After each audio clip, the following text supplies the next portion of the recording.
So I had a conversation with a friend the other day and was struck by a couple thoughts. And the first is this: it's not our circumstance that determines our experience in life, but our relationship to our circumstance that determines our experience in life. Let me say this one more time. It's not our circumstance that determines our experience in life, but our relationship to our circumstance that determines our experience in life.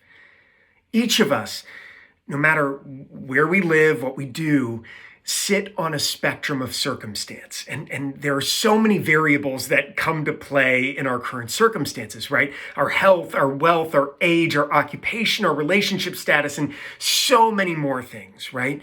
But let's take wealth, for instance. No matter where one lies on the wealth spectrum, people tend to have one of three relationships with their current status. Either I don't have enough and I deserve more, I embrace and am grateful for what I have, or I have too much and feel guilty that others don't have as much.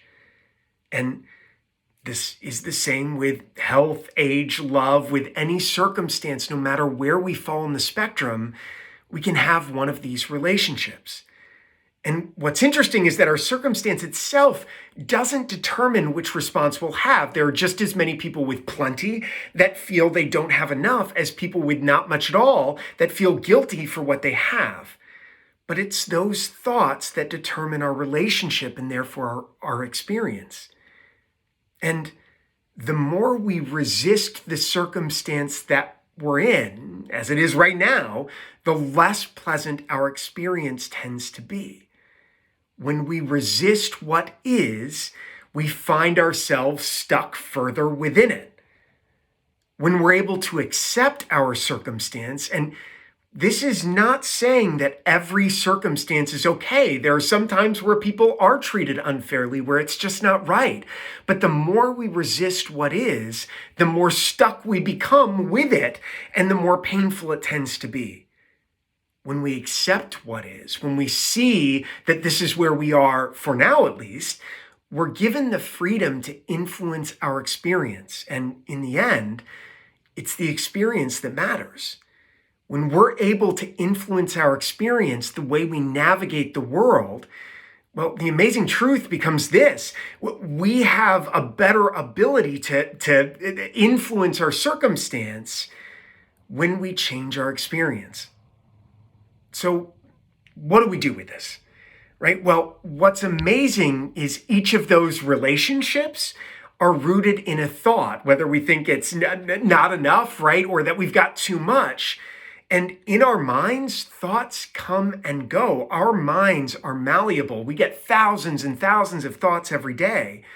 Only some of them have stickiness. And if you find a thought becoming sticky, overly pervasive, influencing your experience, the key is to find a moment of stillness. Turn off your phone, turn off your email, your computer, take a breath and ask yourself, who would I be without this thought? And as you're finding all these justifications, reasons why you should be having that thought coming up, take another deep breath and ask again, who would I be without this thought? Because it's when we're able to release those thoughts that our relationship can change. One thing that I truly believe is that we teach others what we most need to learn. And I'm teaching this now because this is something that every day I'm trying to learn. I'm curious what comes up for you as you hear this.